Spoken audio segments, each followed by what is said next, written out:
لاخر السطر باش نوريكم كيفاش باش نخدموها الغرزه الاماميه والخلفيه. بطبيعه الحال راهي سهله ماهيش صعيبه. لهنا كيف ما شفتوا وصلت لاخر سطر هذايا، ارتفعنا بغرزه سلسله. لهنا باش نكمل نرتفع بغرزه سلسله اخرى، يعني باش نرتفعوا بسلسلتين كيف ما تلاحظوا باش ندوروا العمل نتاعنا وباش نبداو نخدموا كيف ما قلت لكم غرزه البليسي او غرزه العمود الخلفي والامامي. نلف الخيط على الابره كيف ما تلاحظوا ونجي لهنا الاول عمود كيف ما تلاحظوا ونخدموه كيما هكا، ندخلوا بالابره من هنا هكا ونخرجوا من هنا ونخدموا عمود بلفه بالطريقه هذه كيف ما تلاحظوا. الغرزه اللي من بعدها نلفوا الخيط على الابره وندخلوا من الخلف باش نخدموها عمود خلفي بالطريقه هذه. لهنا خدمنا غرزه اماميه وغرزه خلفيه. نلف الخيط على الابره ونخدم عمود امامي، يعني باش نخدموا غرزه بغرزه، نخدموا عمود امامي، نلف الخيط على الابره وندخل من الخلف ونخدم عمود خلفي بالطريقه هذه. باش نخدموا مجموعه من الاسطر لهنا باش نخدموا بها الحرف او الجزء السفلي نتاع الجيلي كيف ما قلت لكم. نلف الخيط على الابره وندخل في العمود هذايا ونخدم غرزه اماميه، يعني غرزه عمود بلفه اماميه، ولهنا نخدموا غرزه عمود بلفه خلفيه. سهله راهي، هذه المعروف عليها بغرزه البريد الامامي والبريد الخلفي او غرزه البليسي كيف ما تحبوا تسموها سموها. موجود ديجا الفيديو موجود، يعني وحده الفيديو، يعني طريقه الخدمه نتاع الغرزه هذه كيف ما تلاحظوا. هذه الموديل كيفاش يولي، هذا الموديل نتاع غرزه البليسي. نقرب لكم باش تشوفوا اقرب الطريقه نتاع الخدمه. نلفوا الخيط على الابره كما تشوفوا بالطريقه هذه. نجي للغرزه هذه خدمنا لهنا عمود امامي، نجي للغرزه هذه ندخل من الخلف بالطريقه هذه ونسحب الخيط، نخرج من لفتين ومن بعد نخرج من لفتين، نلف الخيط وندخل في العمود هذايا من الامام كيف ما تشوفوا ونخدم عمود امامي كيف ما تلاحظوا. هذايا الموديل نتاع الغرزه نتاعنا كيفاش باش يكون. بالطبيعه باش نخدموا مجموعه من الاسطر، نشوفوا نحنا الجزء هذايا قداش يتطلب من يعني من سطر، وباش نقول لكم بالطبيعه نكمل البارتي هذيا، يعني الحرف الاسفل هذايا نتاع الجيلي ونرجع معكم. كيف ما تشوفوا لهنا بعد ما كملت الجانب هذايا يعني الاسفل نتاع الجاكيت نتاعنا كما تشوفوا بغرزه البليسي او غرزه البريد الامامي والخلفي كما تشوفوا. هذايا كملناه الجزء السفلي كما تلاحظوا. تو باش ننتقلوا نخدموا الجزء هذايا. بالنسبه ليا باش نبدل اللون نتاع الخيط، باش نخدم بالخيط هذايا اللي هو خدمت به يعني البارتي الثانيه. باش نبدل الخيط كيف ما تعرفوا طريقه تبديل الخيط. هذه الخيط اللي باش نبدله.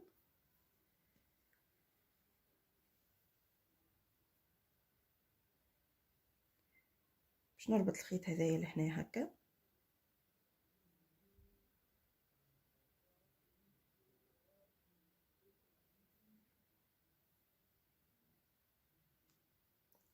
والخيط هذايا بالطبيعه باش نربطه لهنا، يعني باش نربط هذايا من هنا هكا كيف ما تلاحظوا. ومن بعد كيف ما وريتكم كيفاش نبدلوا الخيط، يعني طريقه سهله وبسيطه. لهنا كيف ما تشوفوا ربطنا الخيط نتاعنا. تو باش نجبدوه هكا الخيط باش نضمنوا الى الخيط نتاعنا ما عادش يتحل، وبالطبيعه نقصوا الزايد. هذه اسهل طريقه بالنسبه للمبتدئات. لهنا باش نبداو نخدموا الخدمه نتاعنا بالطبيعه.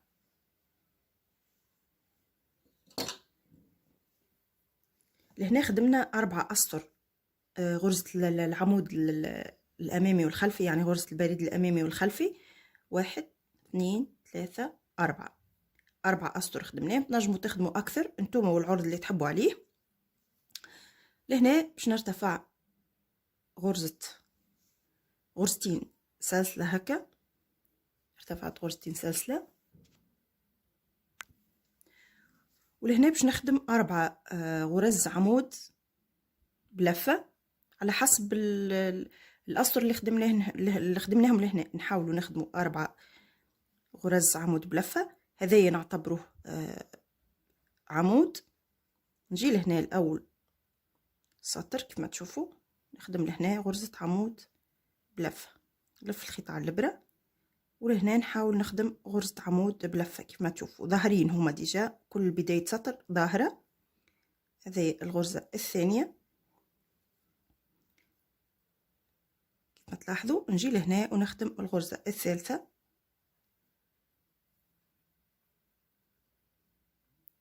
لهنا في بداية السطر هذايا نخدم الغرزة الرابعة. لهنا خدمنا 4 غرز كيف ما تلاحظوا، 4 غرز عمود بلفة.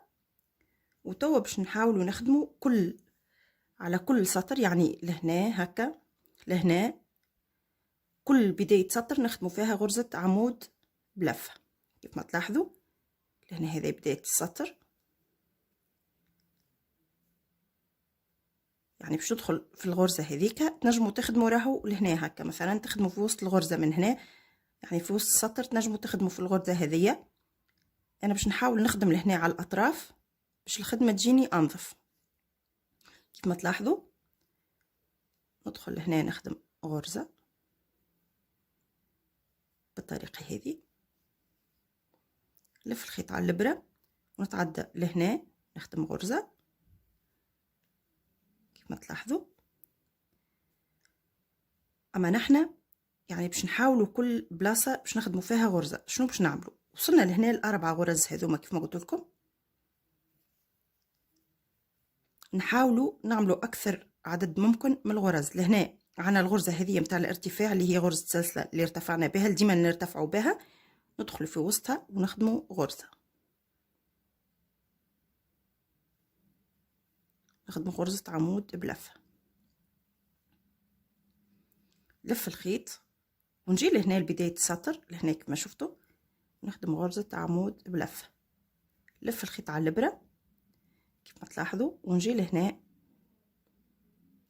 ونخدم غرزة عمود بلفة كيف ما تلاحظوا لهنا هكا.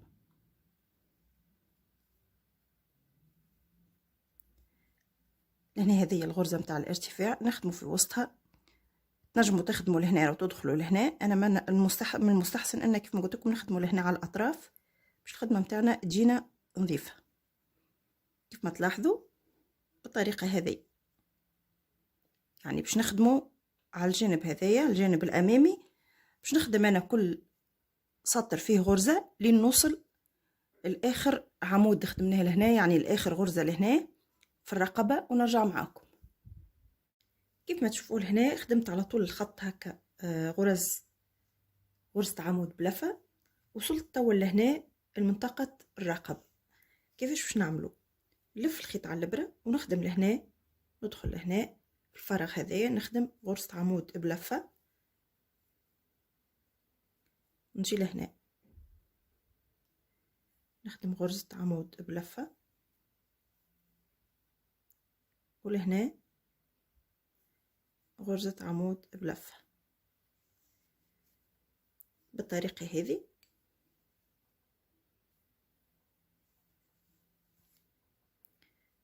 نحاول نخدم غرزة أخرى في نفس المكان لهنا هكا باش نجمو ندورو ونخدمو في المنطقة هذه، يعني باش نخدمو في الخط متاع الرقبة. نجي لهنا كل سطر، فوق كل سطر ندخل ونخدم غرزة عمود بلفة بالطريقة هذه. يعني باش نخدمو لهنا كل غرزة فوقها غرزة بالطريقة هذه كيف ما شفتوا، كل غرزة فوقها غرزة. لهنا كيف ما تلاحظوا هذه هي المنطقة متاع الرقبة كيف ما شفتوا. كيف ما تشوفوا لهنا خدمت على محيط الرقبة كامل هكا داير، وصلت لهنا لاخر نقطة في الرقبة كيف ما تلاحظوا. لهنا كيف العادة نجي لهنا نخدم غرزة عمود بلفة، وفي نفس المكان نعاود نخدم غرزة عمود بلفة أخرى، ومن بعد ننزلو هنا ونخدمو عادي غرزة عمود بلفة كيف ما تلاحظوا. السطر اللي من بعده كيف نحاولوا كل سطر نخدموا فيه غرزة عمود بلفة باش الخدمة متاعنا كيف ما قلت لكم تجينا مرتوبة وتجينا نظيفة ومرتبة. هنا كيف ما تشوفوا نكمل نخدم الاخر السطر لهنا هذايا كيف ما شفتوا هذايا لهنا كيف ما تشوفوا كورب لهنا ولا هذايا من هنا عدلنا المحيط نتاع الرقبة يعني كيف ما تلاحظوا. باش من بعد هذه باش تولي الكولا نتاع الجاكيت نتاعنا. نكمل نخدم انا كل سطر فيه غرزة عمود بلفة ومن بعد نرجع معاكم باش نوريكم كيفاش نخدموا غرزة البريد الخلفي والامامي لهنا في يعني الجزء الامامي هذايا. نكمل نخدم لهنا ونرجع معاكم.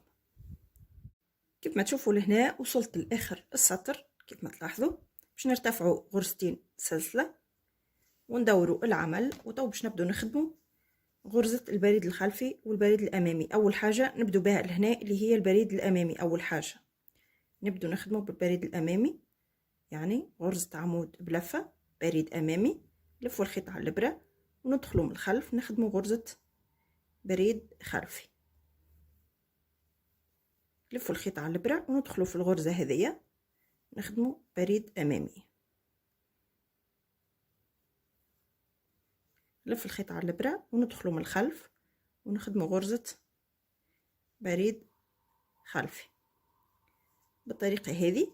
يعني باش نخدموا نفس الخدمة هذه اللي هنا باش نخدموها على الأطراف في الجزء الأمامي للجاكيت نتاعنا باش نخدموا 4 أسطر كيما خدمنا في الجزء السفلي باش نخدموا 4 أسطر غرزة البليسي أو غرزة البريد الخلفي والبريد الأمامي. كيف ما تلاحظوا طريقة سهلة كيف ما قلت لكم موجود منها فيديو مفصل نجموا تشوفوا الطريقة متاعها خاصة المبتدئات باش نجموا تخدموها. كيف ما تشوفوا غرزة نخدموها من الأمام غرزة نخدموها من الخلف. لهنا باش نخدموا 4 أسطر يعني باش نبقوا ماشيين جايين في الجزء الأمامي نخدموا 4 أسطر غرزة البليسي. شوفوا الغرزة كيفاش هذا الوجه متاعها كيفاش باش يكون من هنا. باش نكمل نخدم انا ال4 أسطر ونرجع معكم. كيف ما تشوفوا لهنا هذايا كملنا الحرج هذا كيف ما شفتوا كملنا هذا ديجا وريتكم كيفاش الطريقه نتاعو. هذا الكول نتاعنا كيفاش باش يكون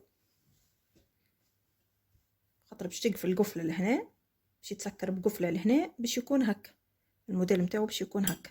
انا استغليت الفرصه سكرت الكاميرا وخدمت المونش هذايا كيف ما شفتوا هذايا المونش الاولاني خدمته وتو باش نكمل نشارك معكم المونش هذايا نوريكم كيفاش باش نخدموه.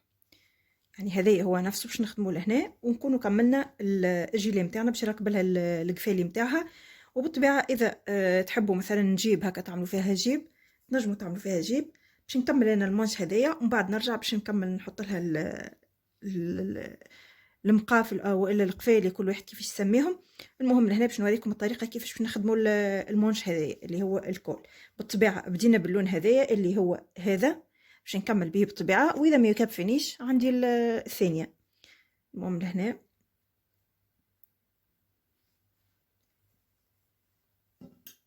باش نجي لهنا في الوسط قرب لكم الكاميرا نجي لهنا في الوسط عندنا الغرزه هذه تابعه البارتي هذه والغرزه تابعه البارتي هذه. قداش يتبقوا عنا زوج غرز. نجو لهنا نحاولوا نجو لهنا في الوسط كيف ما شفتوا الغرزه الوسطانيه هذيا يعني باش ندخلوا فوق الغرزه ماناش باش ندخلوا في وسط الغرزه ندخلوا فوق الغرزه.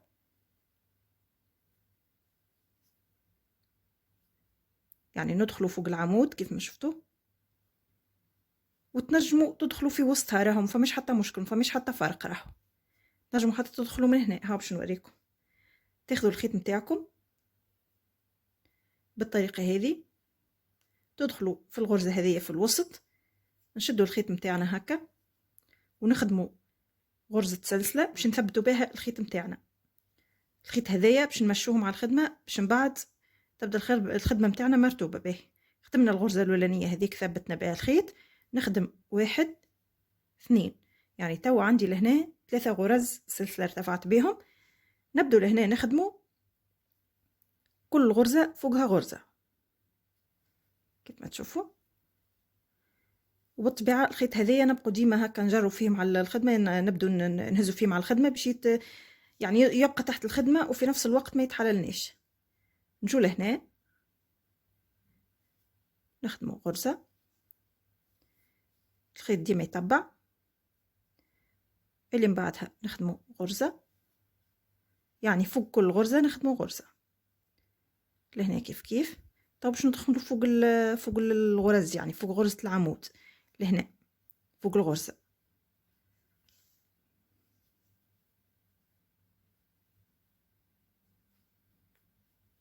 كيف ما شفتوا.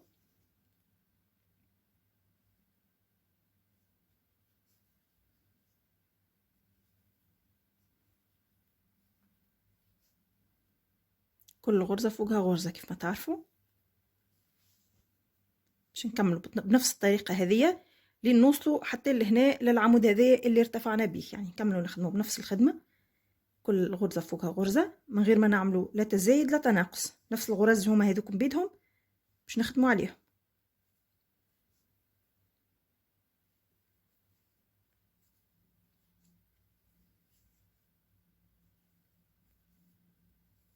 كيف ما شفتوا هذا الخيط نتاعنا تخبى تحت الخدمه ما عادش ظاهر. نكملوا خدمتنا حتى نوصلوا لاخر السطر. بالطبيعه الغرزه اللي نخدموا بها غرزه عمود بلفه، كل غرزه فوقها غرزه لين نوصلوا لاخر العمل، ونوريكم المرحله اللي من بعدها شنو باش نعملوا.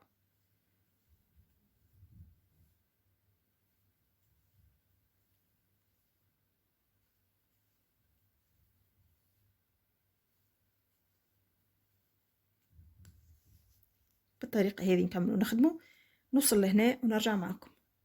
كيف ما تشوفوا وصلت لهنا، نفس الطريقه هذه ندخلوا لهنا باش ندخل في وسط الغرزه هذه باش ما تبقاش باين فراغ برشا.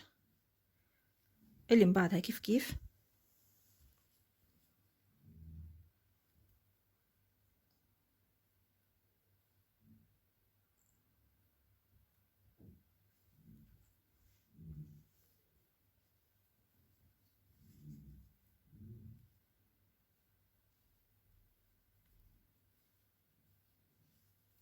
ولهنا وصلنا للغرز اللي ارتفعنا بهم. نجو لهنا لاخر غرزه، هما 3. نجو لهنا لاخر غرزه ندخل في وسطها ونخدم غرزه منزلقه، نرتفع ب3 غرزات 1 2 3. باهي كملنا السطر الاولاني هذا من غير لا تزايد لا تنقص لا حتى شيء. شنو باش نعملوا توا؟ باش نعاودوا ندوروا الخدمه ونرجعوا منين جينا، يعني باش ندور الخدمه مانيش باش نكمل هكا، مانيش باش نكمل بنفس الطريقه، لا باش نرجع بالعكس. علاش؟ باش يبقوا لنا الاسطر نتاعنا باينين وما تدخلوش بعضكم، يبقى ديما الحساب صحيح. دورت العمل، نرتفع، نلف الخيط على الابره وندخل في اول غرزه كيف العاده، كل فوق غرزه غرزه عمود بنفس الطريقه كيف ما شفتوا.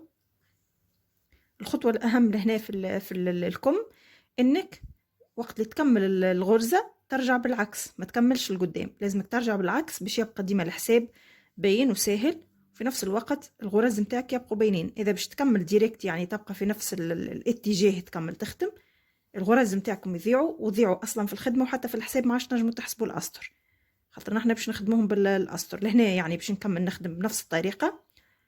وقت اللي نكمل للسطر هذايا نرجع نخدم، يعني نرجع بالعكس الاتجاه المعاكس. لهنا باش نخدم 4 أسطر من اللون هذايا، يعني اللون هذا اللي هو لون الصدر كيف ما شفتوا باش نخدم منه 4 أسطر. نفس الطريقة نكملوا.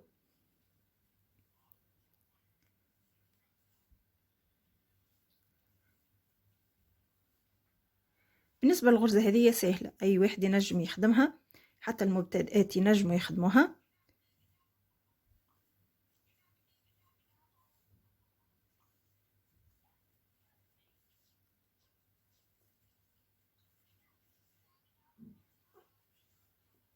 كيف ما شفتوا نكمل بنفس الطريقة لين نوصل لهنا يعني لاخر غرزه ونرجع معكم. لهنا كيف ما تشوفوا وصلت لاخر السطر. كيف العاده نجو لهنا لاخر غرزه خدمناها من فوق، ما تلاحظوا ندخلوا في وسطها باش نخدموا غرزه منزلقه. سكروا بها السطر متاعنا، نرتفعوا 3 غرزات سلسله، 3 كيف ما شفتوا. مانيش باش نكمل هكا بنفس الاتجاه، بل اني ندور ونخدم بالاتجاه المعاكس، يعني نرجع على الاتجاه اللي خدمت منه. كيف ما تشوفوا ديما كل غرزة فوقها غرزة. هذا السطر الثالث تو نخدم فيه، يعني باش نخدموا 4 أسطر لهنا باللون هذايا. هذا السطر الثالث. نكمل انا نخدم السطر هذايا والسطر اللي من بعده، وبعد نرجع معكم باش نبدلوا اللون. لهنا كيف ما تشوفوا كملت ال4 أسطر متاعي، 1 2 3 4. لهنا كملنا الأسطر متاعنا. باش نبدل الخيط، يعني باش نبدل اللون هذايا، اللون هذا باش نبدله لهنا باش نوريكم قداش خدمت من سطر. هذوما لهنا اللون هذايا اللي بديت بيه خدمت منه 4 أسطر. بالنسبه للون الثاني اللي هو باش نبدله توا 1 2 3 4 5 6 خدمت به 6 أسطر. بالنسبه للون هذايا الغامق 1 2 3 4 5 6 7 والثامن ركبت عليه المونش هذايا، يعني ركبت عليه المعصم هذايا. المهم باش نخدموا لهنا 6 ولهنا كيف ما قلت لكم 7 والثامن باش نخدموا عليه غرزة البليسي او غرزة العمود البريد الخلفي والبريد الامامي. باش نكمل انا نخدم ال6 اسطر هذوما ونكمل هذوما باش نكمل الزوز الوان هذوما، ومن بعد نرجع معاكم باش نوريكم كيفاش باش نخدموا لهنا المعصم نتاعنا بغرزة البليسي او غرزة البريد الامامي والخلفي. باش نكمل انا هذوما ومن بعد نرجع معكم. كيف ما تشوفوا لهنا بعد ما كملت الاسطر هذوما كملت يعني الكم كامل. كيف ما تشوفوا لهنا باللون هذايا الغامق خدمت 8 اسطر. لهنا كملنا السطر الثامن. تو باش نبداو نخدموا الغرزه نتاع البريد الخلفي والبريد الامامي. اول حاجه نعملوها باش نرتفعوا 3 غرز بالطبيعه، نرتفعوا 3 غرز سلسله، 1 2 3. البريد الخلفي والامامي كيفاش نخدموه؟ بعد ما لفينا الابره على الخيط على الابره، قرب الكاميرا باش تشوفوا. نجو لهنا الاول عمود هذايا باش نخدموه من الامام. ندخلوا لهنا هكا في العمود هذايا، نسحبوا الخيط ونخدموا غرزه عمود بلفه. لف الخيط على الابره ونجي لهنا من الخلف العمود اللي من بعده من الخلف ونخدم غرزه عمود بلفه. لف الخيط ونجي توا للامام نخدم غرزه عمود بلفه. لف الخيط وندخل من الخلف نخدم غرزه عمود بلفه. كيف يعني باش نبقوا نخدموا غرزه من الامام وغرزه من الخلف لين نكملوا السطر هذايا. كما تشوفوا المنظر بتاعها باش يكون هكا، غرزه من الخلف وغرزه من الامام بالطريقه هذه. نكملوا نخدموا السطر كامل. ديما نردوا بالنا باش ما نغلطوش، ديما غرزه من الامام وغرزه من الخلف. هذه اللي هي غرزه البريد الامامي والخلفي باش نعملوا منها المعصم نتاع الكم. بالنسبه للغرزه هذه اللي هي غرزه البريد الخلفي والامامي باش نخدموا منها 3 اسطر كيف ما شفتوا لهنا في الكم الاولاني هذايا. ديجا باش نخدموا سطرين مش 3 اسطر، يعني هذايا السطر الاخراني هذايا الثامن خدمنا فوقه سطر 2، يعني خدمنا 2 اسطر غرزه البليسي. يعني هذايا السطر الاولاني كيف ما شفتوا باش نبدا نخدم اللي بديت به هذايا، نخدموا السطر الاولاني ومن بعد نخدموا بعده سطر باش يكون الكم نتاعنا كامل. كيف ما شفتوا لهنا نخدموا غرزه بريد امامي ولهنا غرزه بريد خلفي، غرزه بريد امامي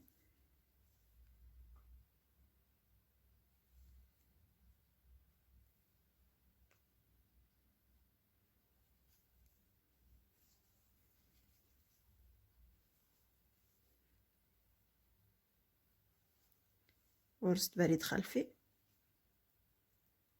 ديما نردوا بالنا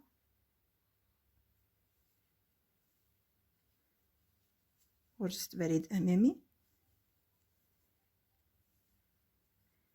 كيف ما شفتوا بالطريقه هذه باش نكملوا نخدموا، يعني باش نخدموا سطرين بالغرزه هذه اللي هي بغرزه البريد الامامي والخلفي، نخدموا سطرين، هذه السطر الاولاني ونكملوا نخدموا سطر فوقه ونرجع معكم. لهنا كيف ما تشوفوا بعد ما كملت خدمت السطرين هذوما نتاع غرزه البليسي او غرزه البريد الامامي والخلفي. لهنا بعد ما كملنا ارتفعت بغرزه السلسله ونقص الخيط نتاعي ونتاكدوا من هنا الى الغرزه نتاعنا تسكرت بالباهي. نحاولوا الخيط هذايا نخبوه في وسط الخدمه باش ما عادش يظهر.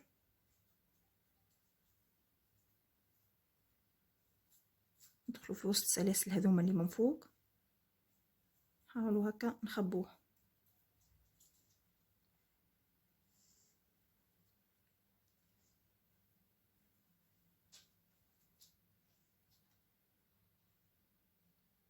باش تبقى ديما الخدمه نتاعنا نظيفه، وخاصه الناس اللي تعمل مشاريع مثلا تخدم كروشيه وتبيع، ماذا بيه ديما الواحد يهتم بالنظافه نتاع المنتوج نتاعو.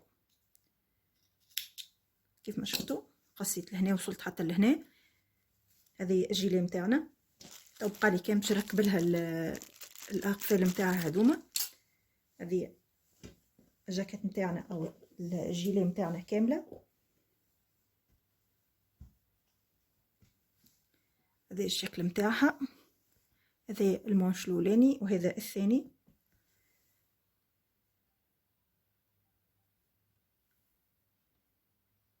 هذه جاكيت نتاعنا كيف ما شفتوا باش نركب لها قفله لهنا من الاول، ومن بعد القفل الاخرين نقسمهم على حسب المساحه اللي عندي، يعني هما 5 كعبات نحاول نقسمهم على مسافات متساويه. اول حاجه هي باش نعملها لهنا باش نسكر بها لهنا، هذه باش نقيس لهنا هذيا ونركب القفيل نتاعي، وباش نوريكم بالطبيعه الجيلي نتاعي وهي ملبوسه الشكل نتاعها النهائي. طب باش نركب لها القفيلي، بالنسبه للقفيلي خاطرهم صغيرين ما عملتش بلاصه ليهم. بالنسبه لكم انتم تنجموا تعملوا بلاصه، اذا القفيلي نتاعكم كبار تنجموا تعملوا لهم بلاصه. انا ما عملتش بلاصه خاطر هما صغيرين ديجا يدخلوا في وسط كيف ما شفتوا يدخلوا في وسط الغراز. شوف هذو من هنا يدخلوا في وسط الغراز ساهلين، يعني جست نخيط من شيره واحده يدخلوا في اي بلاصه. ها صغيرين خاطرهم يدخلوا من غير ما نبقى نخدم في الخدمه ناقصه. هذوما تو باش نخيط القفيلي هذوكم ومن بعد نوريكم الخدمه.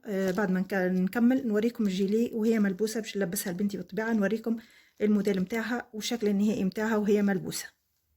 لهنا كيف ما شفتوا ركبت القفيلي نتاعي ديجا، تشوفوا حتى في المسافه مستويه كيف ما تلاحظوا. الكعبه الاولى ركبتها لهنا بالكل في السطر الاول، ومن بعد الاسطر كاملين قسمتهم على 5 باش نجم نركب القفيلي هذوما. ديما ماذا بيكم الديستانس اللي عندكم، مثلا الطول نتاع القطعه اللي خدمتوها في لي جاكيت، مثلا في جيلي ولا جاكيت ولا حاجه، تقسموا المسافه هذه، يعني الطول هذا تقسموه على عدد القفيلي اللي باش تركبوهم، باش القفيلي نتاعكم يعني يتحطوا في مسافات متساويه ويكونوا ما يكونوش متقاربين برشا، ما يكونوش يعني نقولوا نحن معوجين. تركبوهم بالتساوي، لازم تقيسوا المسافه وتقسموها على عدد القفيلي اللي عندكم. المهم انا ركبت هذوما القفيلي كيف ما شفتوا ركبتهم الكل كيف ما تلاحظوا. هذه الجاكيت نتاعنا من غير ما نبقى نحللها في بلاصه كيف ما تشوفوا. لهنا كيما تلاحظوا يعني خدمنا هذيا غرزه البليسي هذه خدمناها. تنجموا يا اما تضيقوا في الجيلي نتاعكم تضيقوا فيها تركبوا القفله لهنا، والا تنجموا حتى تركبوا القفله لهنا هكا في الاول نتاعها كيف ما تلاحظوا بالطريقه هذه. شو القفله هذه كيف ما تلاحظوا يدخلوا بسهوله.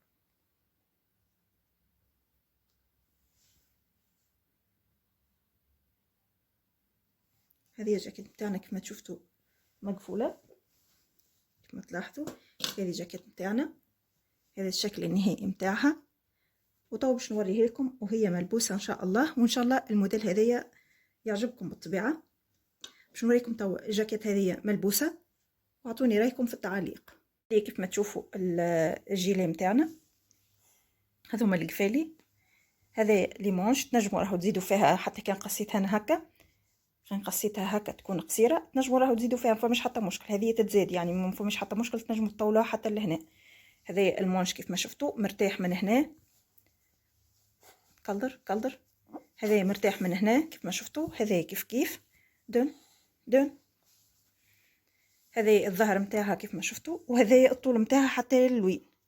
شوفوا هاوين طويله، يعني تلبس يعني في الخريف وفي الربيع وفي الشتاء، فماش حتى مشكل. تنجموا تزيدوا لها هكا جياب ولا حاجه، تنجموا تزيدوا لها جياب من هنا هكا. هي ما حبتليش على جياب، حبت ساده هكا، بنتي حبت عليها ساده هكا. كيف ما شفتوا الالوان، التدرج في الالوان. وهذوما القفالي كيف ما شفتوا حتى الديستانس بيناتهم متساويه كيف ما تلاحظوا، من غير ما نبقوا نخدموا لهم هكا بلايص. ديجا هذوما كيف ما تشوفوا محلولين، هذوما الغرز هذوما محلولين، نجموا نحطوا فيهم القفالي. هذا الموديل نتاعنا كيف ما شفتوا. ان شاء الله يا ربي يعجبكم، وان شاء الله الفيديو هذا كان خفيف عليكم. بالطبيعه اذا استفدتوا منه خلوا لي لايك وخلوا لي تعاليق، وبالطبيعه بارتاج مع الاهل والاحباب. وان شاء الله بقدره ربي نشارك معكم برشا فيديوهات اخرين وبرشا موديلات جدد ان شاء الله. في الامان وبسلامه.